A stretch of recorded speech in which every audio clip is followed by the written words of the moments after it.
Given है cos square A minus 3 cos A plus 2 divided by sine square A is equal to 1। ये आपका given है और इसमें कंडीशन लगा हुआ है, मतलब ए जो है आपको 0 डिग्री से ग्रेटर होना चाहिए और 90 से कम होना चाहिए, मतलब इसके एंगल के बारे में बोल रहा है। और फिर जो निकालने के लिए बोला वो बाद में निकालेंगे। तो चलिए इसको पहले कैसे सॉल्व करेंगे। ये होगा cos square A minus 3 cos A plus 2 is equal to, इसको 1 के पास ले जाएगा तो मल्टीप्लाई में हो जाएगा, तो ये हो जाएगा आपका साइन स्क्वायर ए। पूरा स्टेप बाय स्टेप आप इसको देखिएगा।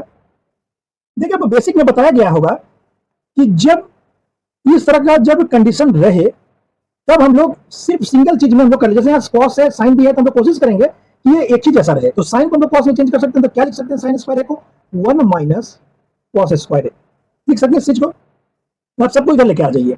ये हो जाएगा cos square A minus 3 cos A plus 2, ये हो जाएगा आपका plus cos square A minus 1 is equal to 0। ये चीज आ जाएगा। अब देखिए cos square A cos square A, तो ये क्या हो जाएगा आप बोलिएगा, ये हो जाएगा आपका 2 cos स्क्वायर ए, ये आपका बच गया 3 cos ए, और ये देखिए 2 में से 1 को माइनस कर देंगे, ये हो जाएगा प्लस 1 इज इक्वल टू आपका हो गया ये 0। अब तो ये क्वाड्रेटिक इक्वेशन में हो गया। अब इसको आप ब्रेक कर सकते हैं, तो आप आराम से ब्रेक कीजिए 2 cos स्क्वायर ए, और इसको आप लिख सकते हैं 2 cos ए और माइनस cos ए और प्लस 1 इज इक्वल टू 0। तो यहाँ से आप 2 cos ए को कॉमन लीजिए, तो 2 cos ए को कॉमन लीजिएगा तो ये आपका बच गया cos ए, और ये हो जाएगा माइनस 1। उसी तरीके से इधर माइनस 1 कॉमन लीजिए, ये हो जाएगा आपका cos A minus 1 is equal to 0।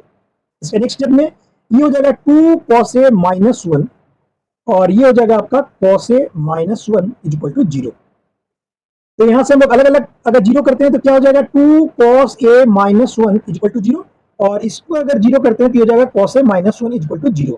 तो यहां से हो जाएगा आपका cos A is equal to 1/2, और इधर से आपका cos ए हो जाएगा आपका 1।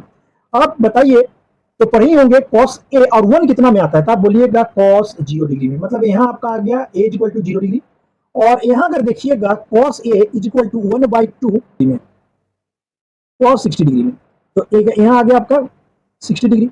अब देखिए क्या आप a के दोनों वैल्यू को ले सकते हैं, a इक्वल टू 60 डिग्री और a इक्वल टू 0 डिग्री। तो जरा हम लोग क्वेश्चन की तरफ चलते हैं। यहाँ आपका a बोल रहा है जो 0 से ग्रेटर होगा और 90 से स्मॉलर होगा, तो इस हिसाब से हमारा जो a इक्वल टू 0 आया, इसको तो हमें नहीं लेना है, क्योंकि ये तो साफ बोल रहा है a जो है कि ग्रेटर देन 0 होना चाहिए और लेस देन 60 होना चाहिए, तो हम लोग का सिर्फ ये चलेगा, a is equal to 60 degree. निकालने के लिए बोल रहा है sine square a plus cos A, ये निकालने के लिए बोला है। तो यहाँ से हम लोग दो तरीके से यहाँ निकाल सकते हैं, आप अपने सुविधा अनुसार दो तरीके से निकाल सकते हैं जिसमें आपको अच्छा लगे।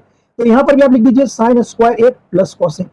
अब देखिए यहाँ तो आप सिंपली a का वैल्यू डालिए, साइन स्क्वायर 60 डिग्री और प्लस cos 60 डिग्री, ये चीज आप डाल दिए, √3/2 इसका स्क्वायर, और cos 60 का वैल्यू होता है 1/2, ये तो अभी आया ही है। ये हो जाएगा आपका 3, ये हो जाएगा 4 प्लस 1/2। अगर एलसीएम लीजिएगा तो 4, ये हो जाएगा आपका 3 और प्लस 2, मतलब ये हो जाएगा आपका 5/4। यहाँ से आ गया। अब देखिए एक तरीका सब निकाल सकते हैं, जहां पर आपका दे रखा है cos a is equal to 1/2, और ये क्या होता है आपका बेस बाई हाइपोटेनस। यहाँ से आप परपेंडिकुलर निकाल सकते हैं, परपेंडिकुलर इज इक्वल टू क्या होता है, तो आप बोलिएगा हाइपोटेनस का स्क्वायर माइनस बेस का स्क्वायर, तो मीन्स ये हो जाएगा आपका 2 का स्क्वायर माइनस 1 का स्क्वायर मतलब 1, ये हो जाएगा आपका √3। अब यहाँ से भी आप निकाल सकते हैं साइन स्क्वायर है, साइन क्या होता है, तो आप बोलिएगा परपेंडिकुलर बाई हाइपोटेनस, तो परपेंडिकुलर कितना आ गया √3, और हाइपोटेनस आपका कितना है, तो 2 है, तो इसका स्क्वायर कर दीजिए। और आप कॉस तो जानते ही हैं कि 1/2 आया हुआ है, इसको सॉल्व कीजिएगा तो ये भी हो जाएगा आपका 3/4 और प्लस 1/2, इसको सॉल्व कीजिएगा तो ये अगेन आ जाएगा आपका 5/4। कितना आपका रहा है यहाँ पर 5/4, 5/4 जो है आपका ऑप्शन ए में है, और ऑप्शन ए इसका सही आंसर है।